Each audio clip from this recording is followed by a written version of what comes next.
క్రైస్తవుడు ప్రతి ఆదివారం ఎందుకు మందిరానికి రావాలి?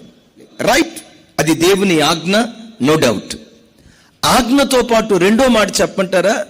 ప్రతి క్రైస్తవుడు మందిరానికి ఎందుకు రావాలంటే బలులర్పించటానికి, మొక్కుబడులు చెల్లించటానికి. ఏ క్రైస్తవుడు కూడా ఈ ప్రత్యక్షత కోల్పోకూడదు. బలులర్పించడం అంటే ఏంటయ్యా? పాత నిబంధనలు ఉదయకాలం ఒక గొర్రెను, సాయంకాలం మరొక గొర్రెను వధించేవాళ్ళు. మరలా బలి కార్యక్రమాన్ని మనం చేయాలా? నో.